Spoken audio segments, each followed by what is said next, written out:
Good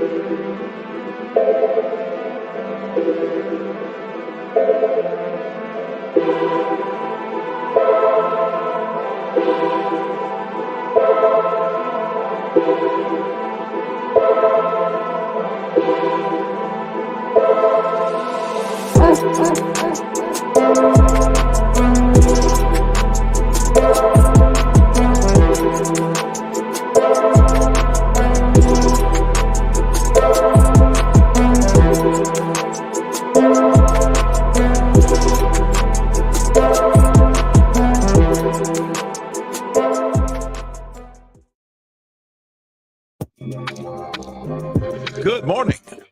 Welcome to the Java Cafe, Java fam.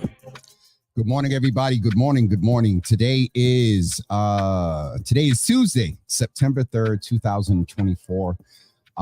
And for those of you that follow me, if you're on social media, you may be aware of another incident that happened in our community yesterday, where two young men were shot. One of them suffered to the demise of violence. And I won't get into a bunch of commentary right now, but it is very interesting to see the video that is being shared widely. In some spaces has been taken down. There's been some commentary from Senator Liz Miranda about the humanity. Shout out to some other platforms that refuse to promote the trauma in our community. And we're not going to talk a lot about that this morning, but I think the subject for which we're scheduled to chat with this young man about is so apropos in reference to the things that lead to a lot of our young men and some women, largely folks that look like he and I, dealing with issues of violence due to poverty, post-pandemic. Unfortunately, there is that percentage that no matter what services, what we do, they're just about that life and not going to take advantage of the services or just want to be about that. And so there's a wide range of things that contribute to why a lot of these young people feel like they have no other choice but to shoot. And so one of the things that is paramount in violence prevention is fathers and wealth. And so I'm excited this morning to speak with this young man. I am dare not going to try to pronounce his last name inappropriately, so I'm going to allow him to do that. But we have a brother here this morning from the motherland. I've seen him in community for years, and when I saw that he was scheduled, I was like, yeah. And I think, again, it's just apropos that he is with us this morning to help keep me together, because I'm a little triggered. And so I'm going to bring in Brother Leonard, and he's going to share his last name with us in a second. But Brother Leonard, I am so glad that you are here with us today. I am going to be very transparent. I'm struggling just with the awareness of what happened yesterday, along with other incidents. I think about, parents who see this and they're re-triggered. And so I want to first apologize that I'm in this headspace, and it is an influence on our time today. But I also, and I know you shared this, that timing is everything in destiny. And I think it's so, what I ascertained from you of your spirit and just in our pre-talk a couple of minutes ago is it's so appropriate for you to be the one to help me hold space this morning. And so, sir, if you could greet the audience and just you're aware of what happened and any commentary you would like to share as a community member, as a Black man, as a father, it is more than welcomed. And we will get in more to the conversation about what you do to attempt to prevent and remedy the subject that we're talking about right now. So good morning, sir. Again, my apologies, and thank you for being with us this morning. That's okay. Good morning, Jimmy. Good morning. Good morning. Thank you for having me. My name is Leonard Tshitenge. Tshitenge, it's how you pronounce it. Well, Jimmy, you're not alone. I struggle too. Yes, sir. The first thing is to be able to create space to normalize that we are struggling. That's a basic thing. And I want to greet you with words of ancient wisdom. When there's no enemy within, the enemy outside cannot hurt you. I don't think you heard me. When there's no enemy within, the enemy outside cannot hurt you. So I think we just have to acknowledge the fact that I'm struggling. We all Yes, sir. struggling. That's number one. We all angry, right? We all angry. I'm angry. So now the way how I use my anger to go about day to day, that's another, subject. But I Yes, think sir. it's good to acknowledge that how you feeling. For me, I can name I am emotionally fatigued. Yes, sir. Everything that's connected, even the shooting prior, it's a lot going on behind the scene, things that are so multifaceted. But I think at the simple step, wake up in the morning, look yourself in the mirror, start with you before we even dive into systematic stuff, community stuff. You starting with you. Yes, sir. And then you always remember the destruction of a nation begins in the home of its people, right? Everything started at home, and we can always connect the dots and so on. But it's good to acknowledge that we're struggling. But God is everything. Yes, sir. Out now. God is God is good. everything. You understand? We Yes, have sir. to turn a mess into a message. I ain't trying to sound preaching, but I think we just have to figure out how can we turn all this mess into a message to keep, hope alive, right? Keep man, listen, thank you. Thank Yeah. you. Thank you. Thank you for Mm. settling space. And so tell us about you.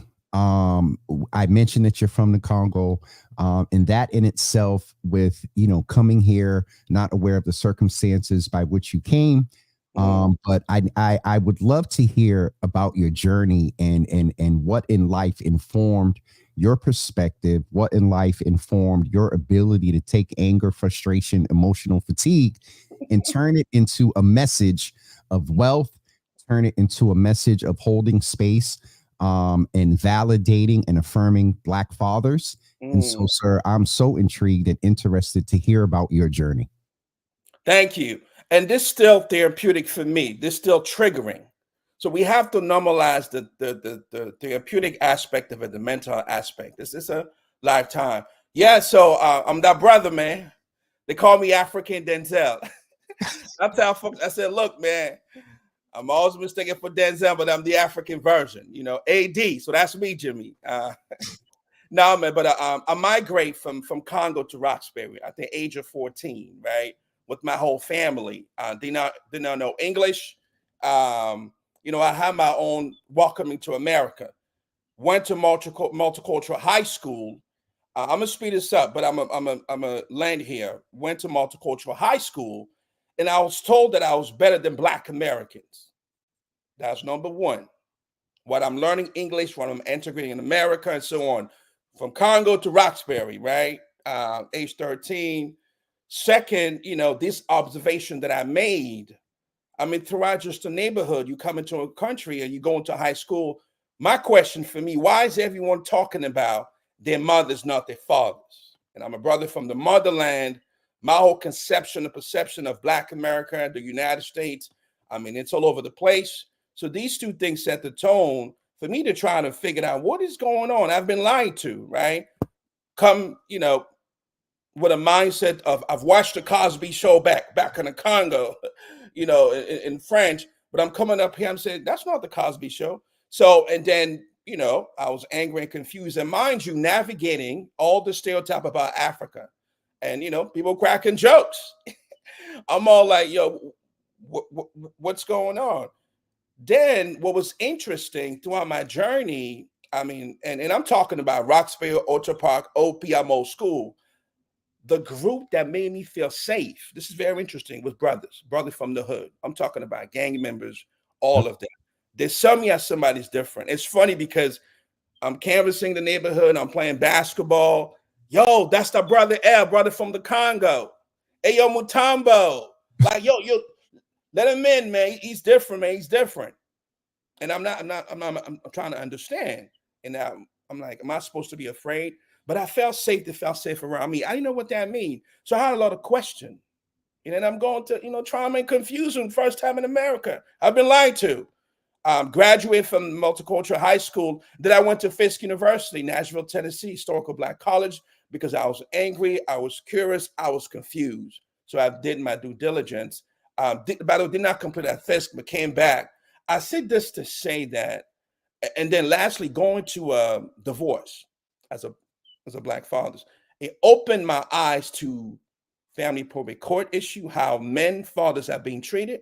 My question for me was, why is it's not so much father-friendly environment? What is the hospital culture, daycare culture, high school culture, and so on? So everything that I mentioned, Jimmy, it set the tone for me, especially going to divorce, realizing that my voice, I didn't have a voice, voiceless. So I got my degree in psychology, mental health, been in a community event, you name it. Started just working with marginalized fathers for free. And I was at so many cafe. Every brother that would call me, I say, yo, we going to court. I'm going to court with you. I'm going to your doctor's appointment with you. I was angry and confused. And I've learned that as much as we have so much embedded in our DNA that Black men are the most dangerous and so on, I've learned one thing. There's been a consistency of mistaking of Black fathers' passion for aggression. And I'm telling you something, I'm telling you from a person who's been a mental health service provider, who's been on the ground, who I've just built programming with different organizations. I used to hold social worker accountable. Yes, sir. PhD psychology. I said, look, brother, they're not going to therapy. They're coming to me. Why are they coming to me? Empathy. They're not going to sit with you because you are not talking about the stressors. You're not talking about the external factor that impact the quality and mental health of a Black man. Let her know, and I'm trilingual coming from Africa. So imagine my own trauma, because the United States is not equipped to provide mental health service to people of color.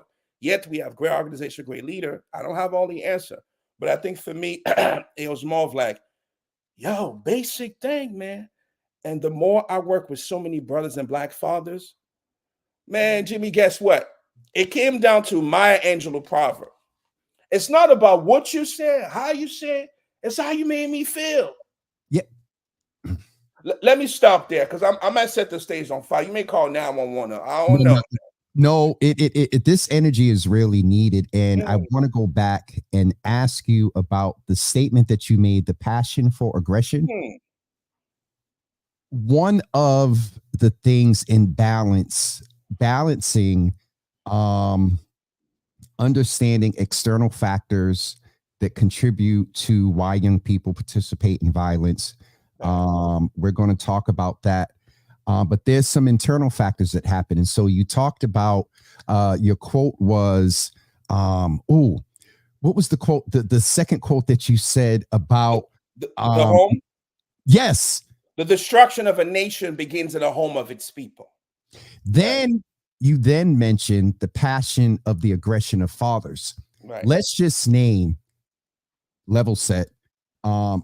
We have not always done well by our sisters as Black men.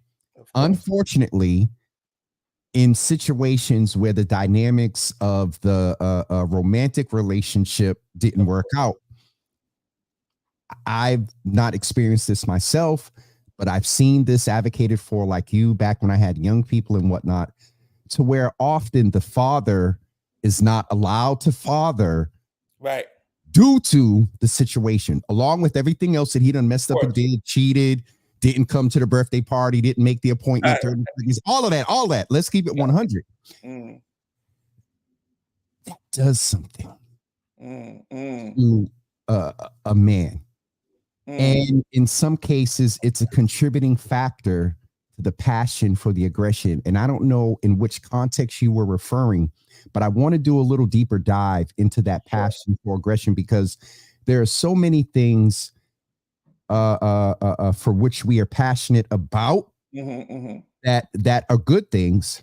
And then there's the anger and the aggression that comes from rejection, that comes from life experience and the DNA, that the trauma in our DNA. Sir, how do we as Black men begin to flip the script, own what is real, but move away from this notion of trauma-informed care, because that doesn't allow us to be seen trauma? Sir, you got me in a very interesting place this morning. There, I know you're able to handle your response.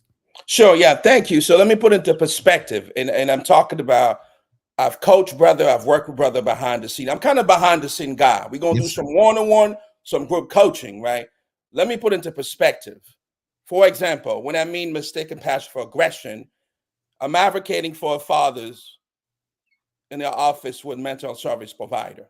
So I used to get this call. Oh, Leonard, he's hangry. I can't work with him. You know, he's a threat. I'm like, he's not a threat to me. Because when I was there, he just moved the chair, had an issue, and automatically he has to take anger issue. But mom did the same thing. Mom did the exact same thing, but you did not ask her to take anger management. So what is going on? The father is fighting to remain in his kid's life just as the mom. So it's not so much about competition. I work with mothers and women on both sides, you know, and I work with brothers to say, let's understand the anger of a mother.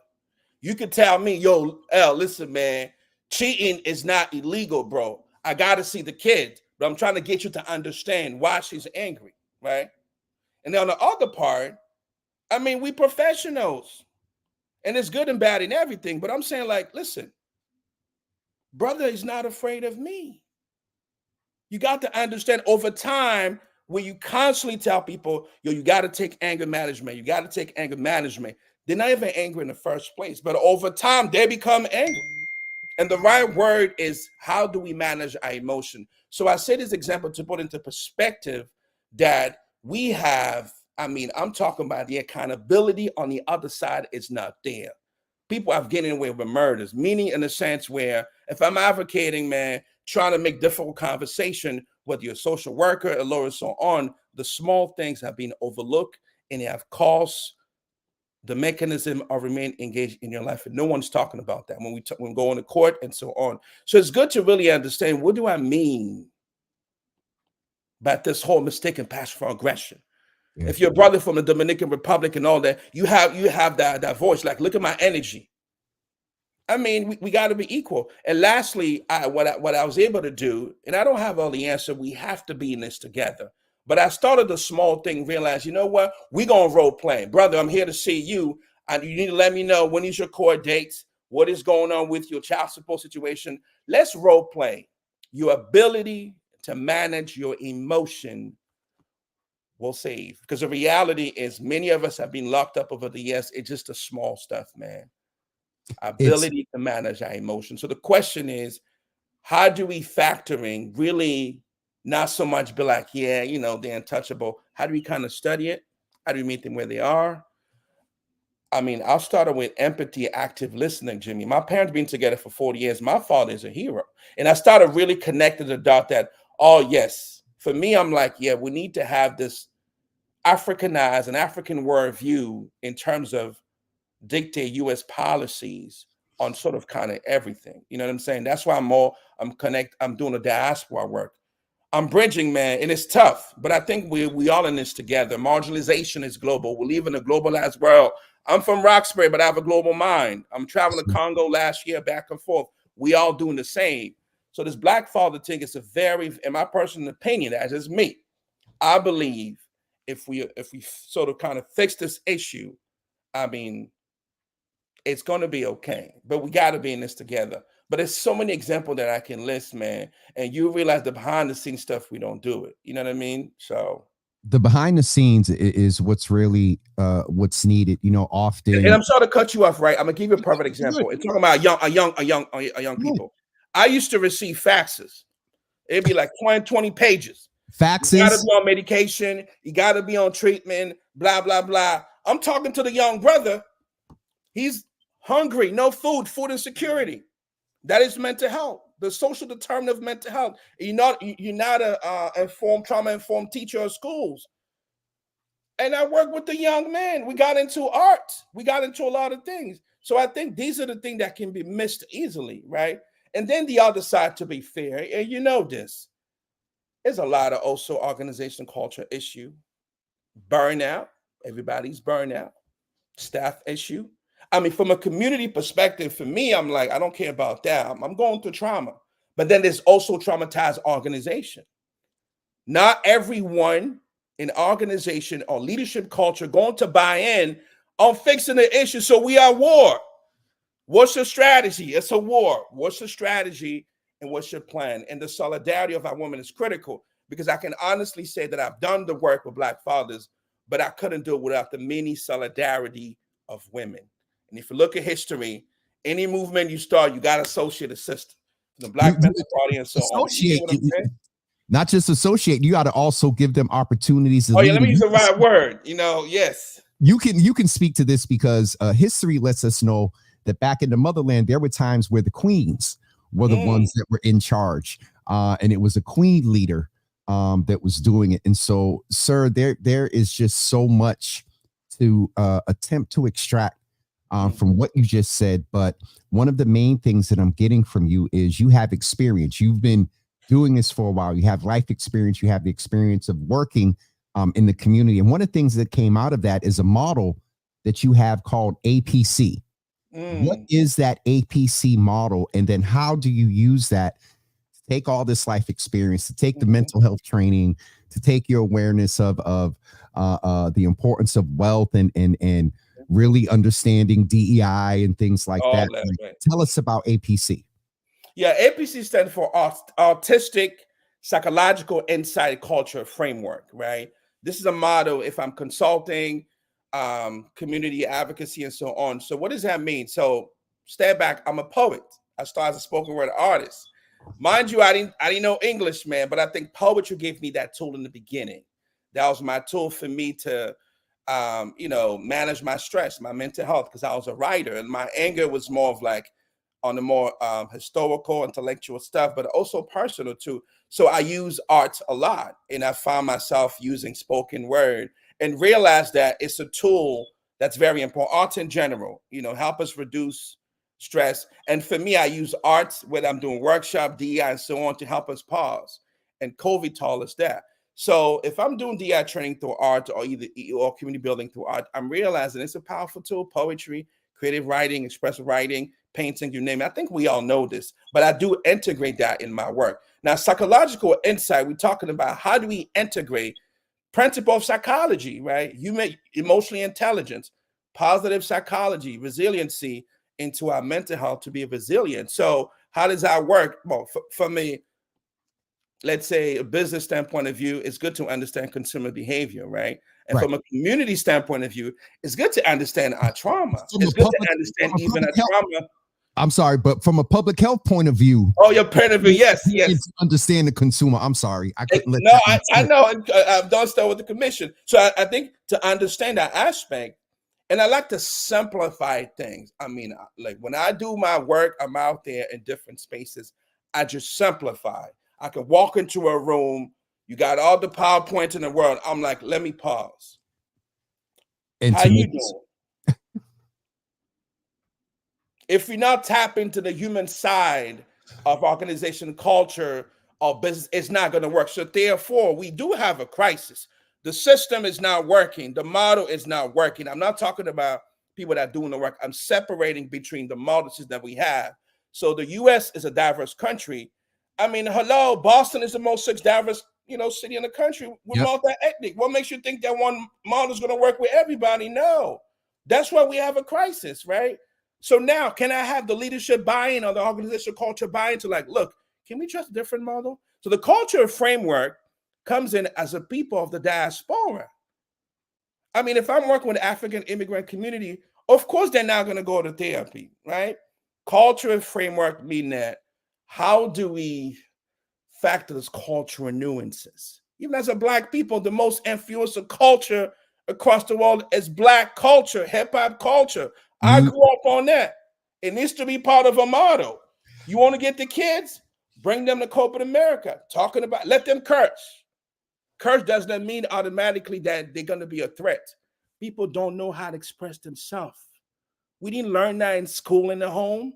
If I'm telling the destruction of a nation begins in the home of its people, because these brothers back in the days from Hopi, when I grow up, Ocho Park, One Baton Court, they didn't have those skills. Yes, I do understand accountability. I get that. I'm going to hold them accountable. But Jimmy, when I started working and they gain my trust, and I go back to a professional, and I'm telling you that, yo, listen, it did take the course, man. It did listen. I got his trust, but you mess it up. And now they're going back. And that's what I learned at Fisk University. I went to Nashville, brother from Boston, learning. I'm like, whoo, Black America. All the Black kids from across different states. I did my due diligence. I studied African American study, the Black study, everything. All in Renaissance, understand, you name it. But then, guess what? I'm like, hold on, but the world is not Black. What's going on? I was brainwashed to hate white people. I'm the brother from the motherland. So I say this to say that things are so multifaceted, and the way it explode, I mean, it's all like a kaboom. So I think it's good to try to figure out different model, work with different model. I'm usually a big advocate on we need just to have more funding and advocacy research in terms of testing some model. Because if I'm from the Congo, we for 450 tribes. I need my own tribe comes to Baluba tribe. I'm trying to go back in the Baluba tribe, pre-colonial Africa. How was it economic? How was it mental health? How they were doing, and trying to make it relatable. Yes. Not so much be obsessed with a pre-colonial Africa that you may not be, quite frankly, know what you're talking about. Say. Oh, yeah, I'm about to start some trouble here. Good trouble, right? Go ahead. Say that part again. Let me repeat that. It can be easy to be obsessed with a pre-colonial Africa that we are not connected to. I'm not talking about psychologically migrate. I mean, you can study quanta, do your thing, but I'm saying that there's a gap. You can have a bunch of different perspectives on a continent, so on, that's okay. And we know the tension, all that, blah, blah, blah. But what I'm saying is that I think that there's a way to obviously do the research, go back and kind of look at different model from what was done, even indigenous, and kind of come back and say, you know what, America, you're a diverse country. America, I think that there's some model that can be used that can inform your policy on all these programming, because all these programming do not work. Yes, we got amazing people. I think that we got to separate between the good and bad. You know what I'm saying? So it's definitely multifaceted.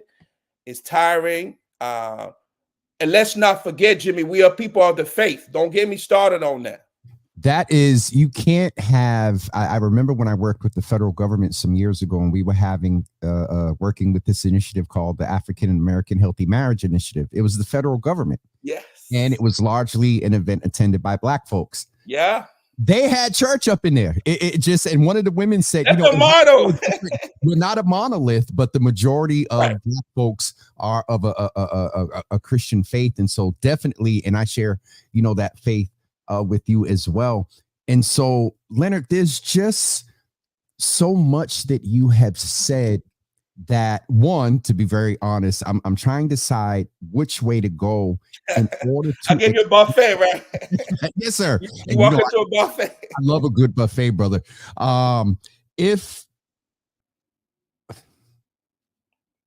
Where are we now as a community? And I don't think I have to say it, but I want to ensure that, because I always believe, it's important. 33% of your time together when talking about things. Okay, let's name the issue. Fine.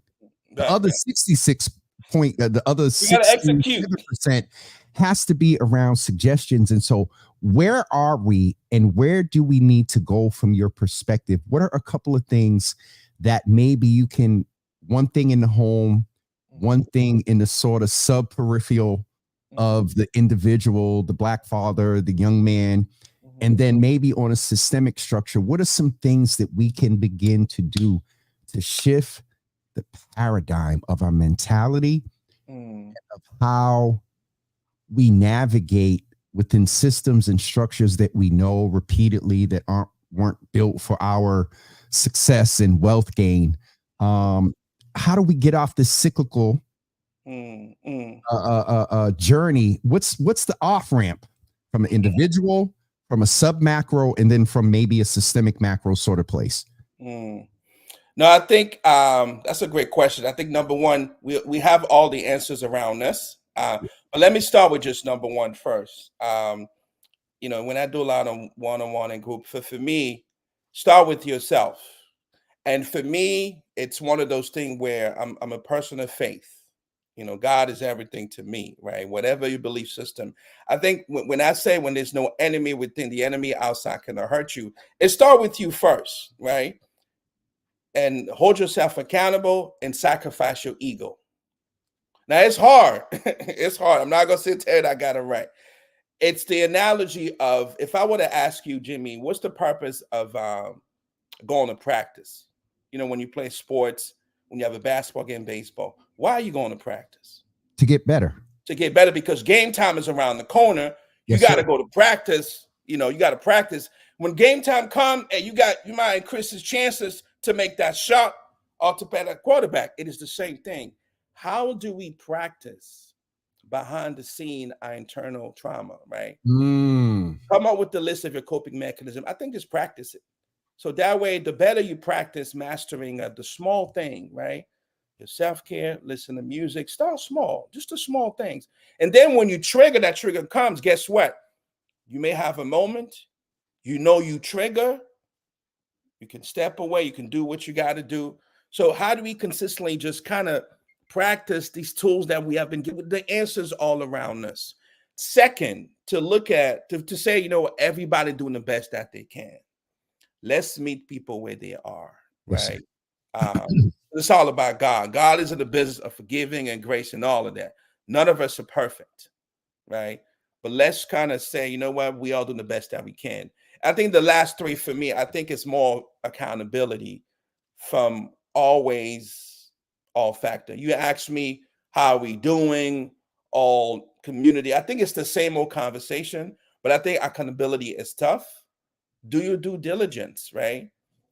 If I'm working with you and there's a bunch of resources happening and you want to start a business, I say, yo, there's a workshop about how to start your business. Why you didn't go? All right, cool. You might give me some excuses. Okay, I get it. There's another one. Why you didn't go? I need to figure out one-on-one where you stuck at. And oftentimes brothers, they won't admit that they don't know how to read, right? They're not going to admit the literacy. So it's one of those things where how do we create safe spaces? Because we're talking about community, culture, and change. So what I've seen is that how do we constantly build inclusive environment? When I've done those training, which made me mostly fatigue in corporation in terms of like, we got to continue building inclusive environment spaces from the corporate side, organization side, also from the community side. I think we are doing it. So there's also a good news here. There's a lot of hope. We have a lot of talent in our city. We have a lot of great leaders, people that are doing the work. But I think if we learn how to simplify and focus on what you can't control everything. And put God in the mix, man. That's just me. Throw them in the mix. Because the history of our people, it's all connected. Now, I don't want to open up that door like, yeah, you from the Congo, you from Africa, Christianity, Catholic, blah, blah, blah. Okay, now that's going to be another show. I'm just saying, let's look at the fact, the history, because I studied from a brother from the continent. I had to dig in. I went to Fisk. I said, what is going on in Black America? I'm studying 1930s, letting know the Harlem Renaissance. They introduced the psychology of freedom through art. You understand? You study Garvey, Black Panther, all of that. And I'm like, wow, the history is so rich. So tap into our ancestors. You got to fight. We got no choice, but put God first, though. We definitely need that. And again, you know, understanding again, we as a Black folks, you know, we're not a monolith and there are multiple belief systems. But if you look at well, I won't get it. That's a whole nother. That's I know. Sorry, Jimmy. I ain't trying. No. Because I do want to do and I can't think of the brother's name. I used to work with him, but I'll just surmise it like this. There was a relationship. I'll take your advice. I'm not so obsessed with pre-colonialism that, you know, I go in it with ignorance. But one thing I'm confident and know is fact. There was a relationship with the true living God prior to colonialism. And there were practices and things that were done that our ancestors worshipped, ate healthy, absolutely, and the you're getting me in a whole different place. I want to just do a comparison because I asked you, and you did it so eloquently, and thank you. I asked you to speak to what it is that we need to do on three levels: the individual, sort of the peripheral around the individual, the community, and then how do we address systems and structures? And you ended that last part out with saying that community, culture, and change. You put community first, culture, then change. I want to flip that a little bit because I compare the community to the macro, the systems, and the structures. Culture is the middle, the peripheral, our community, our hood, our neighborhood, our family. But then I correlated the change to the individual. Because no matter what goes on in the sub-peripheral, if you're working on you, you might get triggered. You might get pissed off. You might for a second. But if you go back to the point of which you talked about tools, tips, and tricks that come from a mental health provider. And so no matter what, it just, you said community, culture, and change. And I'm like, but it goes in reverse. To change the culture, which impacts the community, you got to work on the individual. Come on. For the culture, you got to meet the people where they are and understand your neighborhood and have relationships. And then on the macro, you hold them systems and structures accountable while holding yourself accountable, because I heard that piece about the structure set up to deter us. But when you find out about a workshop that infiltrates the structure, why didn't you go? Right. And so, sir, there's a whole. It's multifaceted, multi-layer. I think what's vital here is to be able to say, like, look, simplify things the best way that you can. Because when I mean that, tools is, work on your tools. What work for you may not work for, other people. I think work on those tools. And then this whole thing about culture. And I remember last year at the BECMA Expo, I was on a panel with Lee, the Boston Foundation, because Nicole had us talking about just Black Boston, the diversity of our city. Everyone come from somewhere, you know what I mean? It's changes, but we need to also improve how we collecting data among ourselves. Data collection, we got to do better. I mean, with BECMA, shout out to BECMA, we've done some stuff in the back end. It was more of like collaborate as BECMA doing business assessment, how to assess the business. I come in to look at how do we adding the cultural assessment, psychological assessment, because there's a difference between, we all got to learn how to run a business, right? Regardless of where you're from, your language, your culture. But if we don't tap into cultural nuances and psychological insight of programming, whether it's mental health and business, it's not going to work, because we need a holistic approach. Economic well-being means that I got to factor all circumstances. I have a client that'll tell me, Leonard, look, man, I cannot get a loan because my tradition, my religion, my practice. But the lenders is not going to understand that. The SBA is not going to understand that. I mean, shout out to the SBA. I work with people. So I think we have this gap here. So culture is imperative. So for me now, I'm trying to quarterback this thing. How do we now talk about Africa as a way, as, and I'm using economic well-being, because currently right now I'm trying to do this project. And as I'm talking to, shout out to Shagun and Nicole and so on, to say, you know what? U.S. businesses, small businesses, Black and brown businesses, where is that collective system to tap into the African markets? I'm going to use Java with Jimmy. Java with Jimmy, if you come to the Congo, you're going to say, Brother Leonard, so what are some of the topics they're talking about in the Congo? What are the perceptions about Black America and Roxbury? You in the Congo, brother, I'm trying to get you market visibility in that sector, because the continent has 54 countries. Africa economy is 1.3 trillion. It simply means there's a lot of consumer base, access to a market. So my goal is to make your brand visible in the Congo. Number one, guess what, Jimmy? They're going to look at you like, okay, you're new, you're different. That's a market for you. So I think that if we build a relationship from an economic standpoint of view, we travel back and forth. We are traveling already. Everybody traveling. I just think that we just need to have a system where, how do we, merge economic well-being and then bring them back here like in Roxbury, right? and meet people where they are. It's a big elephant that we are fighting, and Yep. it's easy to crack that. But when elephant fight, the grass get hurt. So we are hurting, we are struggling. Wait. Back up. You Yeah, remind me of my grandmother now when I used to have to. It took me some years to understand when she would say, "That's between you and I and the gatepost." I'm like, what did you say? When the elephants fight, the grass is hurting? Get hurt. When elephant fights, the grass get hurt. Elephant as system, white supremacy culture.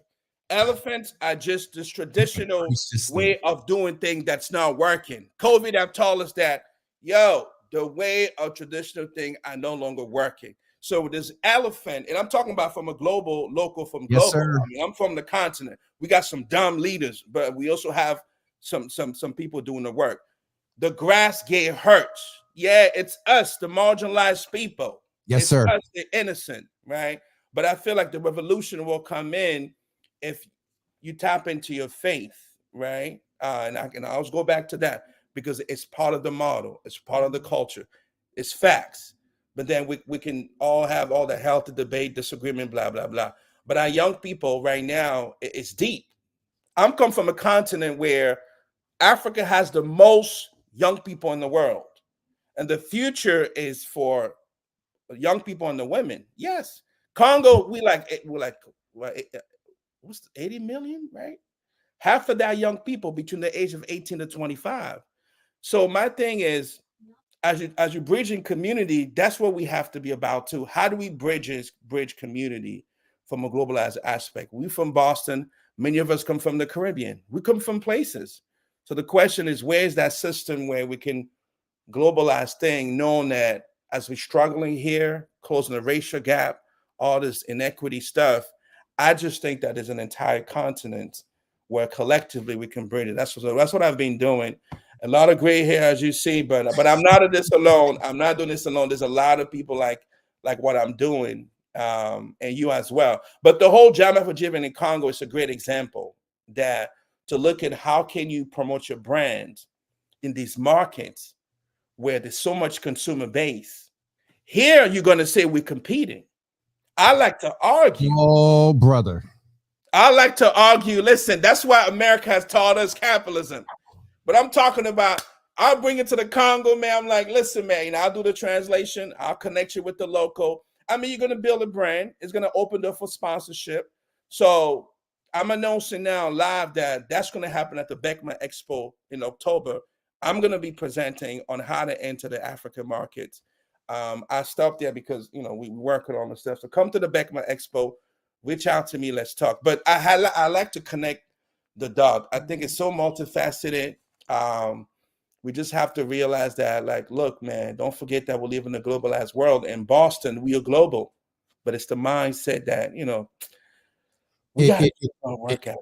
It's the mindset. It's the mindset. It's the big M at the end of the day, the big M, mindset. The mindset is majorly it. I want to acknowledge the fact that at least 7-8 comments here talk about how folks follow you, how they reach you. So I'm going to ask you to do me a favor. If you look over to the right, there should be an icon that says private chat. If you can put your website and your IG in the private chat, I just simply sit here, go into private chat, cut and paste, and put it right in the comments so everybody can see it. And they done really heard you and went in on this Java with Jimmy Africa edition. Man, listen, can you first of all, I need to go over there and get some cassava and some palm butter. Well, I'm going to Senegal in April. You coming? And I'm working with Aku. You know Aku, Boskin Bay. Yes. We taking over. We going to Senegal. I'm taking folks to Ghana. Listen, it's on, but let me do my stuff. Man, listen. Mama, I done made it to Jimmy, y'all. Listen, mindset. Shout out to Brother Loud Minds. Brother, if you don't know Brother Ian, you need to connect with him, a leader in the cannabis industry where we need equity because there was so much of the system of the elephants that was, of course, unintended. Those elephants fighting definitely hurt the grass. No pun intended. Then I took us money, please. Listen, this brother reentry need to make some money, man. But yeah. Okay. My mother said, James, it's in our blood. Yes, my mother and them, and I need to do it. They did the DNA DNA testing. Yes, And yeah. I want to say my sister's on, and she actually did it. I want to say, if not Nigerian, I don't remember exactly, Misha, but if you're still on, just let us know where exactly. So this, folks, is the website. It should be. Let me just click it so I can make sure the hyperlinked in the comments. And you talk about simple, your website, because I'm able to kind of get a first impression, and first clicking on your website, I'm like, okay, not a whole bunch of Simple. We're complex people too, right? Listen, folks, this is the website where you can go. Lord Jesus, y'all gonna get me to Africa one way or another. Monica, I got you. Let's do it. I'm taking free consultation. Reach out to me. Yes. Trips from the U.S. every year. Lord Jesus. All right, let me get back and stay focused, Jesus. Consciouslyexposed.com is where you can find this brother in everything that he's doing in our community. And my mother clarified Nigeria, Congo, and much more. Now, Ma, to be honest and transparent here on live social media, me and Misha do have different dads, so that might be from dad's side. I want to check and make sure, but Ma, if you definitely know and you did it and it's from our side, then I know I'm all good. Sharon Cornelia says Madagascar. She's going there. Nice. So folks are really which is my point, Jimmy. People are traveled already. People are traveling. We are traveling, right? But I think I was talking to the Mass Export Center because I'm like, there's a global thing happening. We're traveling. I just think that we just need to kind of figure out who's traveling, create visibility, have a system where we can get into the global trade because people are, man, I'm sorry. When I hit a passion of aggression point, man and yo comes out to bishops, to electeds and all that. So if I say man or yo, you didn't hit a point. I had a sister on last week that was talking about the correlation of the transatlantic slave trade and those practices and how you would love her, and how they demonstrate themselves in a lot of the sports capitalism. Where a lot of Black and brown brothers who are dealing with trauma, who will quickly jump and sign a contract, not knowing all the stipulations that come with their voice, the limit. Okay, what you call it? Calvin is asking. I guess you used to be at Fathers Uplift, so I guess he wants to know if we're folks are seeking you out, man. Listen, that says something. Ed, look, Ed Shoemaker's in the building. Calvin, we share an office. We're at the Fields Corner business. There you go. Tell the business, and shout out to Javon Tooley, man. Javon was the one that said you gotta hit the Jimmy. Oh, wait, shout out to Javon. Wait. Yes. It's your best show ever, Jimmy. Javon Tooley is you're the brother that Javon's been talking to me about for the past. I'm low key, man. I'm low key, but Javon, I mean, I've coached Javon. I've trained. I'm so proud of him, man. Javon is amazing. I had to take myself off the screen because I'm embarrassed. Brother Joe, listen, one of the most, and of all days, he ain't on here. He's not on here I know. He was like, Leonard, you got to get on Jimmy, man. I'm low key, man. I'm behind the scene doing the work. But we got to work on getting him a little write-up citation. All right, I'm about to cuss now. I know. All right, yo, he's Brother Vaughn. Brother Vaughn, all right, so I didn't correlate or put together that this was the connection that he's been working on making. Timing is everything. What did I say? I know, right? Because I'm so busy. Like, yo, Len, I gotta get you on Jimmy. I'm like, won't you go on Jimmy, man? I say, like, I gotta get you on Jimmy. So shout out Javon Tooley, man. We have a lot of Javons on the world. We have a lot of guys out there in the street who are doing the work. Yeah, we have people who are really doing the work, include the women. And then we have folks who are not doing the work, who don't know what they're doing. We have programming that's failing.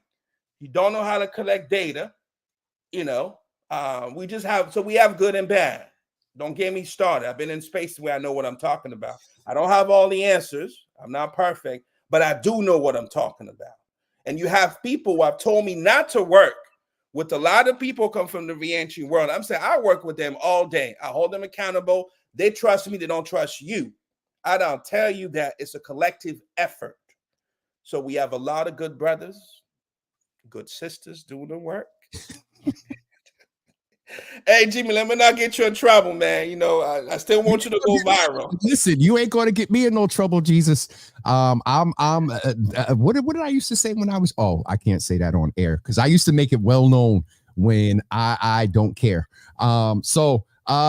Brother Leonard, oh my God. Okay, so Vaughn, timing is everything, and this brother is persistent, and so I wish I had seen a picture because he had said the name. I remember seeing an email, but I remember I seen you in community. We built. I know it's just I think that's the part where it's okay.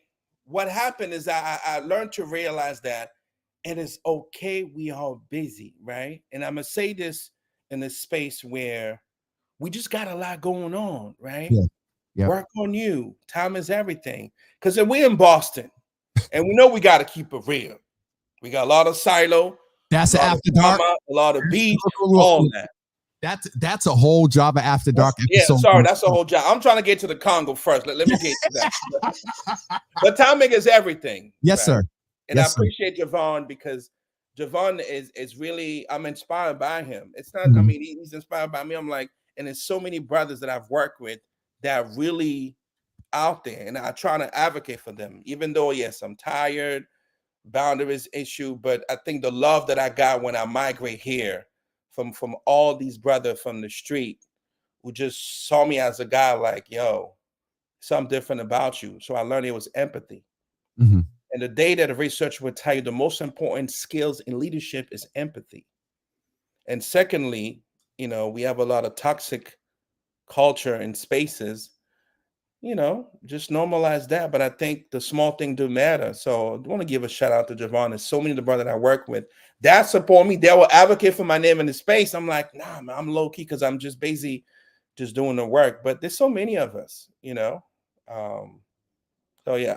I appreciate it, man. This time was definitely well spent this morning, and hopefully folks walked away with some tools, tips, and tricks just to understand some level of our history, the impact, the importance of fatherhood. And one of the main things that I think we're walking away with today is that in order to address a lot of the things that were raised today, we have to focus and work on self. What are the daily practices, tips, tools, and tricks that we can use to keep ourselves regulated? Mm-hmm. And then that'll help inform the community and the culture. And understanding that will help us meet people where they are.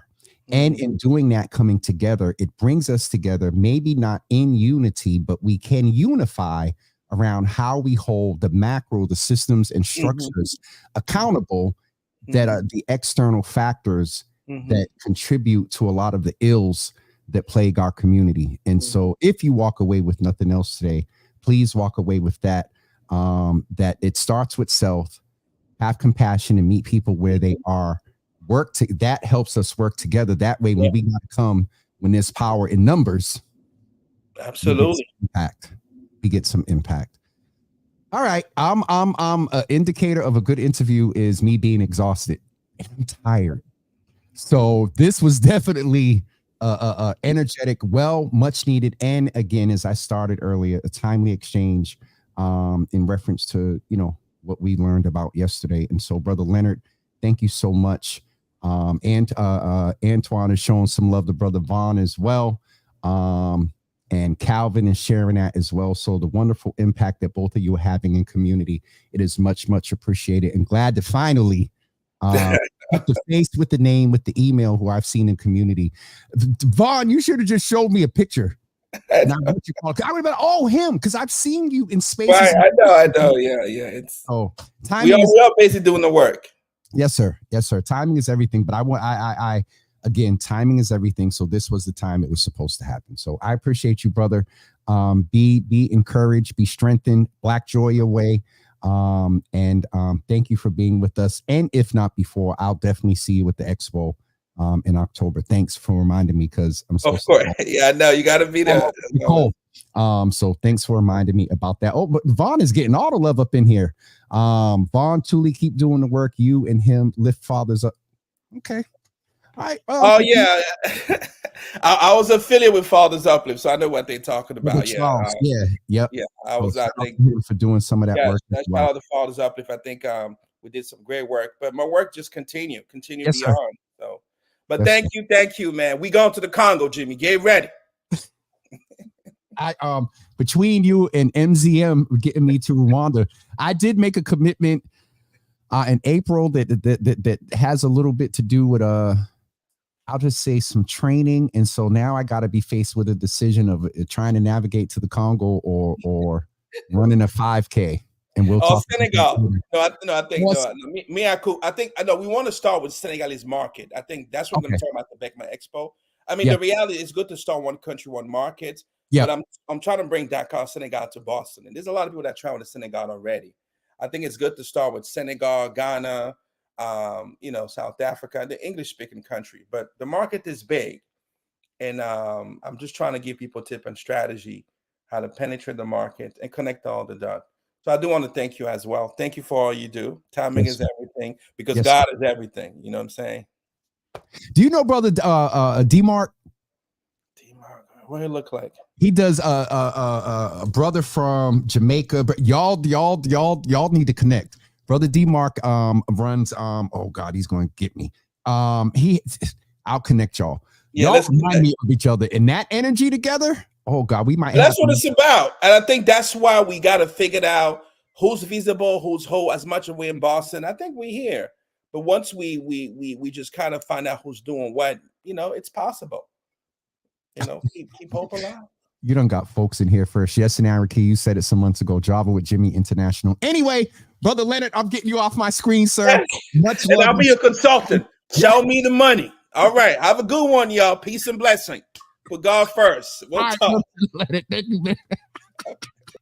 Yo, that was crazy. Naraki, you ain't right.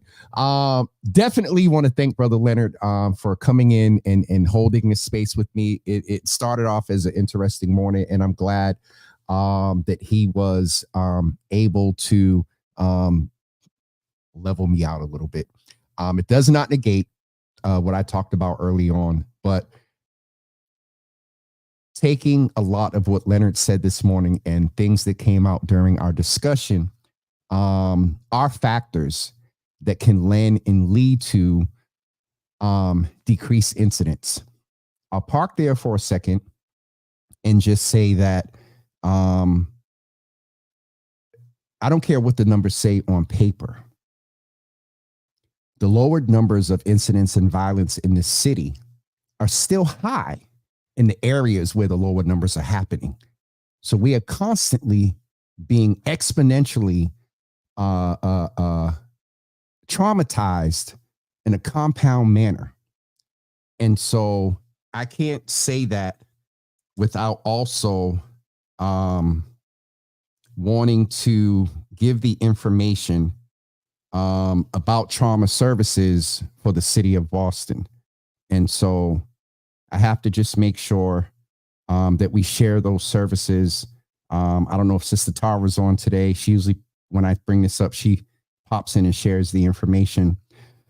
I know the number, I should know it by now, is I believe it's 617 City of Boston Trauma. I believe it's 617-413-0125. Hold on for 1 second. 617, I'm sorry. 617-431-0125. And so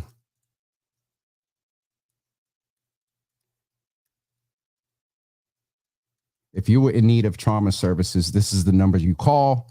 And of course, you can always call 311 and just let them know that you would like some services, or if you need to talk to somebody, or, that is a very well-known barbershop in a very dense populated area. This young man, who I will say his name, it was Eli. I've seen some posts on social media from folks that I'm connected to and love, have seen in community for years, teachers, coaches, youth workers that knew this young man. And so that level of trauma needs to be addressed in our community. And then those just within the area that, once again, that barbershop is right across the street from the barbershop that I think last summer, if not the summer before, right before Carnival, someone walked up in a barbershop and killed someone. So everything that the brother shared today is a contributing factor to help address the ills in our community. And so please share this with someone. And the last thing I'll say is, and Ma, thank you, and others, pray for our city. And let me say this too, or ask a question. And to all our men and women of God and leadership on here, this is said with all due. But where is the war cry? Where is the solemn assembly? Brother Leonard talked about faith. Where is the intercession? And not saying it's not happening privately, and it is, because I know people are praying. But there was a time in this, well, I'm not going to get into that. I'll just say this. If you're not aware that the ministry that you're a part of, shout out to Pastor Jordan Naraki, that this weekend, Pastor Wilma Faye Mathis, Sharon, it does her ministry work in prisons and things like that, and others. Pastor Marion in community. Matter of fact, I got to share something that they're working on with my brother Reggie. If a ministry in which you're tithing and giving offering and you don't see apparent community outreach and impact in community, ask your leadership what's going on to impact the community. What is the ministry doing to impact the community? Bishop Bernard and Bragg said this some years ago, and I'll let you go after this. Y'all UCB members already got your 90 minutes. It's 10:05. It's a sad indictment on any church, and I'm going to include nonprofit, to his statement and quote, that if you closed your doors and packed up shop and left the community, would the community even feel it, impact? Would they feel your absence? And if you can't say yes, join us tomorrow morning at 9 a.m. as we continue this week in the Java Cafe. A special announcement on this Thursday. Tomorrow morning, we're actually speaking with the Samaritans about their work. This is, I believe, Suicide Awareness Month, and we're going to speak with them tomorrow morning at 9 a.m. And then on Thursday, the last day in the Java Cafe before a national holiday, as I call it. My birthday is on Sunday, and so on Thursday, there's a call-in show. There's some folks that are just going to call in, and we're just going to virtually celebrate 53 years. 53 Jimmy is the hashtag that we're using. And so that's the programming for the rest of this week. Some folks have asked if I'm doing an event or anything for my birthday. Like last year, I think we had 4 events. I'm not doing all that. That was a makeup for turning 50 at 52. And so this year I am simply letting folks know where I will be starting tomorrow night. I will be at Grace by Nia.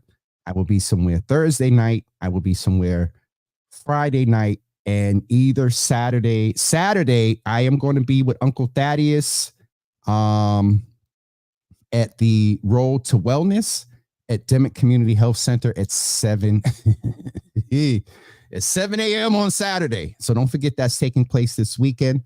Also, speaking of Uncle Thaddeus, don't forget the Black Joy event taking place next Thursday at the ICA. I believe that this is his 5th year or 4th year doing it. And so, yes, that is happening on Saturday. Don't forget cuffing season, our announcement with one of Boston's longest serving organizations. They will be with us next Wednesday. Also, just to note, tomorrow's the first Wednesday of the month. The mayor will not be with us tomorrow morning. I just mentioned the Samaritans will be. The mayor is scheduled now to be with us 2 weeks from tomorrow, somewhere between appointments and other stuff, as she's with child. So definitely sensitive to her schedule. All right, that's it for me. What is my mother on here? And a baby was born to me, my firstborn. Oh, on. Love you, Ma. Yes, ma'am. Got to give it to the rent. All right, folks. They're always going to hold us down and support us. And so, Ma, I appreciate you. Trini Rowe, I don't know. I can't tell who you are by your name on Instagram, but folks are saying I taught in Little Preacher, whatever this morning. It just, listen. Anyway, before I ramble on, you all have a wonderful day. Thank you for being with us this morning, and we will see you tomorrow morning at 9 a.m. as we talk to the Samaritans about their great work, bringing awareness to suicide prevention. I cannot talk about suicide prevention without mentioning our Toy Burton, who does a lot of work in this space. I was actually out this weekend and heard Toy's name that worked with a family and a friend of mine whose child died by suicide. We don't say commit anymore because that puts the responsibility on the person. We say died by. So just that little nugget there. All right, everyone have a wonderful day, and we'll see you tomorrow morning at 9 a.m. Thanks for joining us.